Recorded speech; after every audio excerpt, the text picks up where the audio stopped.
بسم اللہ الرحمن الرحیم الحمدللہ رب العالمین والصلاة والسلام علی رسولہ الکریم اما بعد۔ میرے بزرگوں، مدرسہ ایک بہت بڑی نعمت ہے۔ آج کے اس فتنوں سے بھرے زمانے میں بہت قیمتی سرمایہ ہے، ہمیں اس سے فائدہ اٹھانا چاہیے۔ دین کا علم اتنا سیکھنا فرض ہے جس سے روزہ، نماز وغیرہ صحیح ادا ہو سکے، اور دین کا علم ان مدرسوں میں سکھایا جاتا ہے۔ یہ مدرسے ماں کی گود کی طرح ہے۔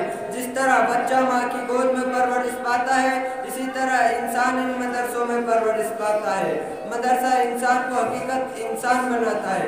دوستوں، بزرگوں، چند لوگ مل کر مدرسے کو بناتے ہیں، مدرسہ کئی لوگوں کو بناتا ہے۔ ہم مدرسے کی عمارت بناتے ہیں، مدرسہ ہمارے دل بناتا ہے۔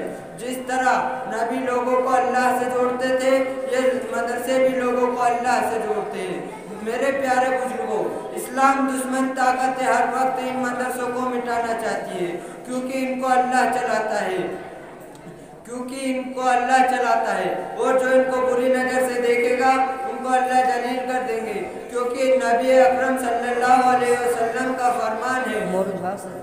نبی اکرم صلی اللہ علیہ وسلم کا فرمان ہے، اگر دنیا میں ان لوگوں کو دیکھنا چاہتے ہو جن کو اللہ نے جہنم کی آگ سے آزاد کر دیا، تو ان لوگوں کو دیکھو جو دین کا علم حاصل کرنے میں مشغول ہیں۔ بھائیوں، دوستوں، بزرگوں، مدرسے میں قرآن پڑھایا جاتا ہے جس سے انسان جینا سیکھتا ہے، اور نبی کی حدیثیں پڑھائی جاتی ہے جس سے انسان آپس میں محبت سے رہنا سیکھتا ہے۔ یہی وہ تعلیمات ہے جن کے ذریعے انسان بنتا ہے اور دنیا و آخرت کی کامیابی مقدر بنتی ہے۔ بھائیوں، مدرسے کی قدر کرو، ورنہ خدا دوسروں کو پیدا کرے گا جو اپنی جان سے زیادہ ان کی حفاظت کریں گے، کیونکہ مدرسوں کے ساتھ نبی کی دعا ہے، اس لیے مدرسے مٹ نہیں سکتے، اور جو ان سے جڑ گیا وہ بھی نہیں مٹ سکتا، وہ بھی آباد رہے گا اور اس کی نسل عزت کی زندگی گزارے گی۔ اللہ ہمیں ان کی قدر کرنے کی توفیق عطا فرمائے، آمین۔